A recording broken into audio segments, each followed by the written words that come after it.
On March 13th, 1958, Alan Mark Grayson was born to Dorothy Ann and Daniel Franklin Grayson in the Bronx. Alan would graduate from the Bronx High School of Science in 1975.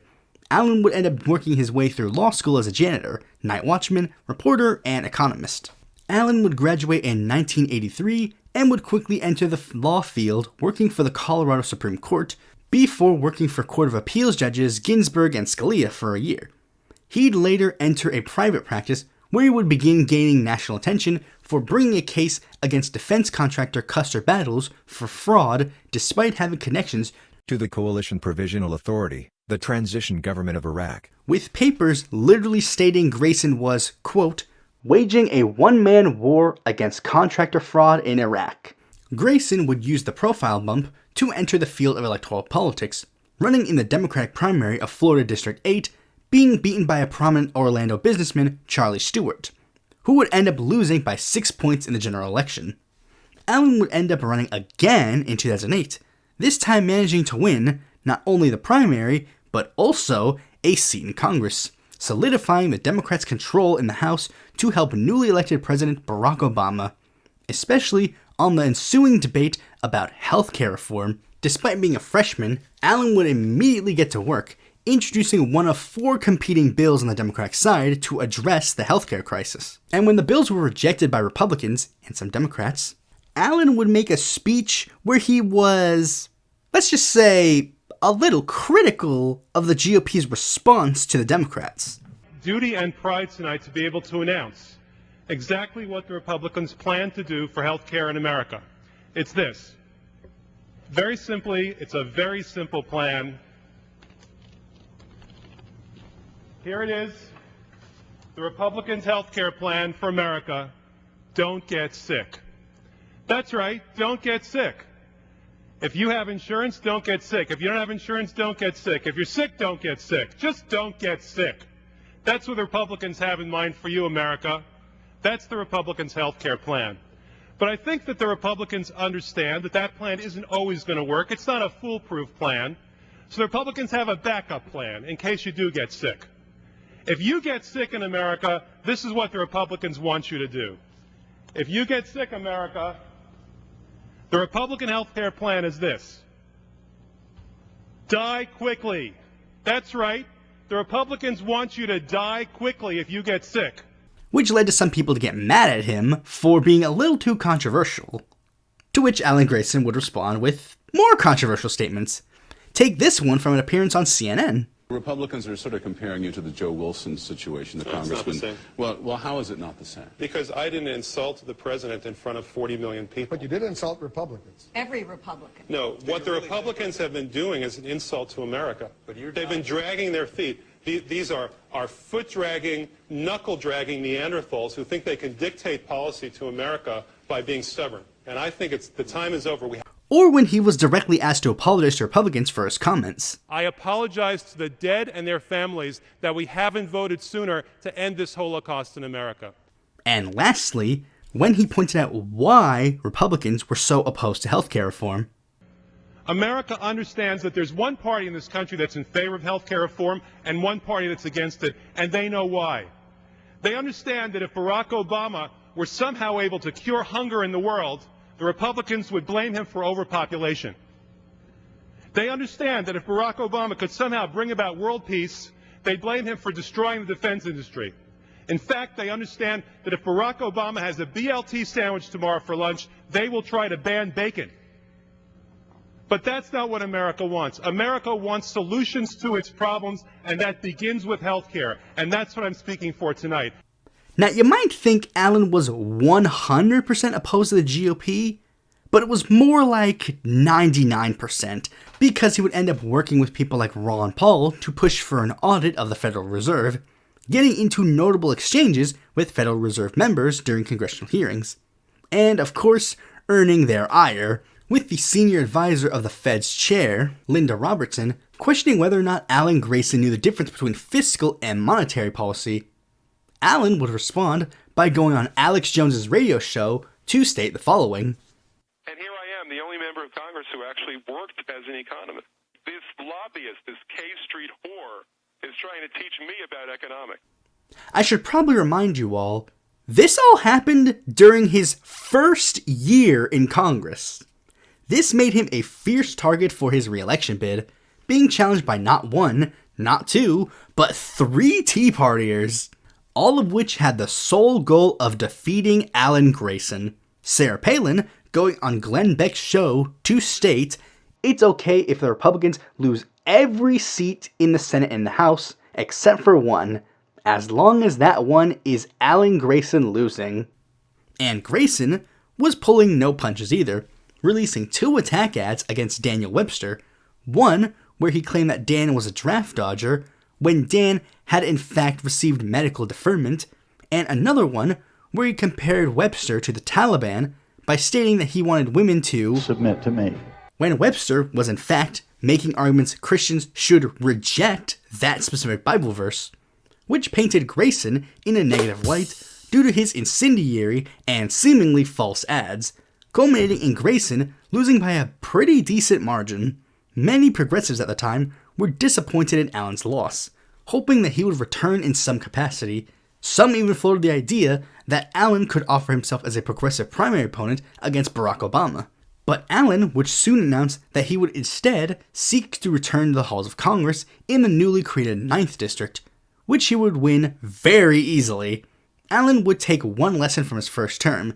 Maybe he should rein in some of the more incendiary comments and instead try to push for working across the aisle.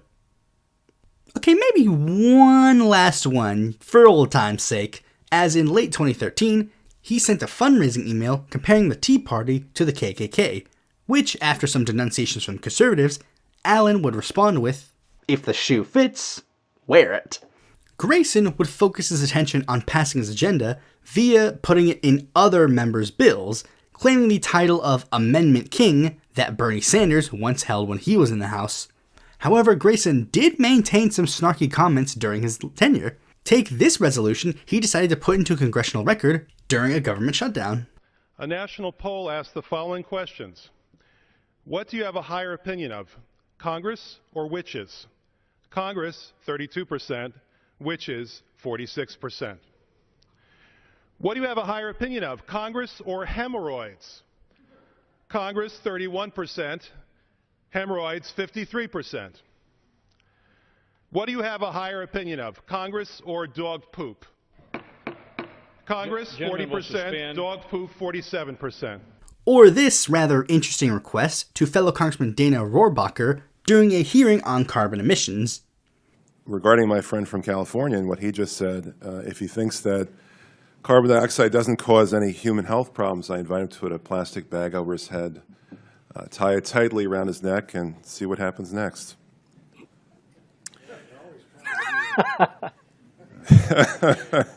During his second stint, there were issues regarding offshore hedge funds that Allen had, which skirted on a legal loophole that allowed them to be used. After 2 years, things were boiling in Florida in the year 2016, most revolving around the presidential race. On Team Blue, Hillary and Bernie were duking it out. Allen would ask people all across the nation one simple question: who should he back? 86% of respondents said Bernie. As such, Allen became a Bernie bro. But on Team Red, Florida's incumbent Senator Marco Rubio was seeking the presidency himself, which meant that the seat would be open. And since Rubio was only seen as benefiting due to a split election, that made Democrats interested in the seat. One of which being Allen, who decided that he would seek the Democratic nomination, and given Grayson's reputation alongside the outlines of the race, it seemed like he might have a real shot. But then, disaster strikes. And it all stems from Alan Grayson's romantic life. From 1990 to 2015, Alan Grayson was married to a woman named Lolita, and 1 year later, he would end up getting married to Dr. Dina Minning, whom Allen would have run for his old seat in order to maintain political relevance there. But for a bit, people didn't know what caused the divorce, which led to Lolita revealing that there were allegations of domestic abuse spanning at least 2 decades, releasing to Politico police and medical records at least corroborating instances of suspicious activity. Allen would deny the allegations, claiming the divorce was because she would abuse him, and as well as her being a gold digger and bigamist. And whenever people would confront Allen about these incidents, he would respond in interesting ways. Take this confrontation with a Politico reporter. I don't think you were listening to my friend. I'm sorry. I don't think you were listening to my friend. I said, no, listen to me. You're blocking me. You're blocking me from leaving. I think you need to listen to me when I tell you. Hey, you're getting in my way. You're getting in my way, my friend. You're assaulting a member of Congress. You're pushing me. Okay? Can you have this guy escorted out, please?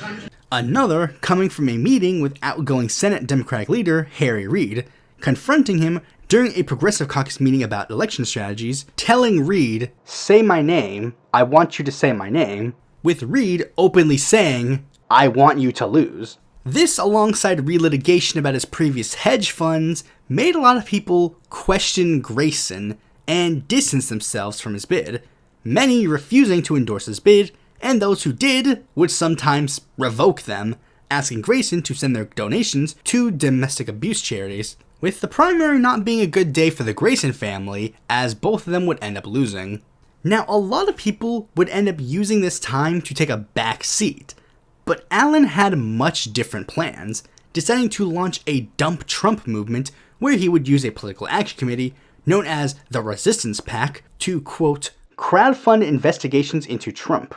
We're going to file lawsuits and we're going to make a whole lot of noise. Most importantly, we're going to defeat the Cheeto-in-Chief, raising $150,695 by the end of the year. But almost immediately, the movement would be abandoned, as Allen would end up looking to find his way back into Congress, looking at multiple seats for a potential comeback, eventually settling on his old seat, challenging freshman Congressman Darren Soto. And much like his Senate run, he faced an uphill battle, as most of his former allies were openly backing Soto.